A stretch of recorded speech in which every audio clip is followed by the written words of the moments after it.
ಕಾವೇರಿ ಕಿಚ್ಚಿನ ನಡುವೆ ರಿಲೀಫ್ ಕೊಟ್ಟಿದ್ದಾನೆ ವರುಣದೇವ. 100 ಅಡಿ ದಾಟಿದೆ KRS ಡ್ಯಾಮ್ ನೀರಿನ ಮಟ್ಟ.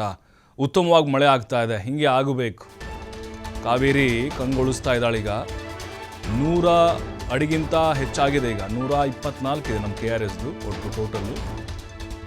ಯಾಕೆಂದರೆ ಅಲ್ಲಿ ಕೊಡಗಿನಲ್ಲಿ ಮಳೆ ಆಗ್ತಿದೆ ಅಲ್ವಾ, ಮತ್ತು ಭಾಗಮಂಡಲ ಏನಿದೆ ಕಾವೇರಿ ಉಗಮ ಸ್ಥಾನ ಆ ಭಾಗದಲ್ಲಿ 32,000 ಕ್ಯೂಸೆಕ್ಸ್ಗೆ ಏರಿದೆ KRS ಡ್ಯಾಮ್ನ ಒಳಹರಿವಿನ ಪ್ರಮಾಣ ಕೂಡ ಹೆಚ್ಚಾದರೆ ಸಹಜವಾಗಿ ಅದು ಡ್ಯಾಮ್ಗೆ ನೀರು ಕೂಡ ಸಂಗ್ರಹ ಆಗುತ್ತೆ. ಇನ್ನು ಇವತ್ತಿನ ಮಟ್ಟ 100.34 ಅಡಿಗೆ ಆಗಿದೆ. ಓವರಾಲ್ ಜಲಾಶಯದ ನೋಡಿದ್ರೆ ಒಳಹರಿವು 32,000 ಇದೆ, ಹೊರಹರಿವು 1,821 ಕ್ಯೂಸೆಕ್ಸ್ ಇದೆ.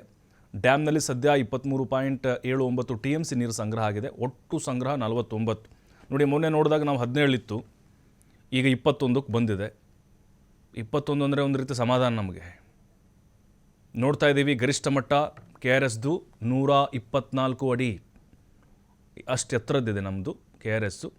ಈಗ 100 ಅಡಿಗೆ ಬಂದಿದೆ. 100 ಅಡಿಗೆ ಬಂದಿದೆ ನೀರಿನ ಮಟ್ಟ.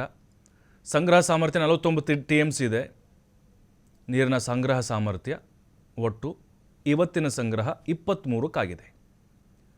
23ಕ್ಕಾಗಿದೆ. 40ಕ್ಕೆ ಬರಬೇಕಿದು. 40ಕ್ಕೆ ಬಂದರೆ ನಮಗೆ ಇನ್ನೂ 6-7 ತಿಂಗಳು ಯಾವುದೇ ತೊಂದರೆ ಇರೋದಿಲ್ಲ. ನವಂಬರು ಡಿಸೆಂಬರ್ವರೆಗೂ ಕೂಡ ನಾವು ಅಂದರೆ ಬೆಂಗಳೂರಿಗರಿಗೆ ಕುಡಿಯುವ ನೀರಿಗೆ ಯಾವುದೇ ತೊಂದರೆ ಇರೋದಿಲ್ಲ.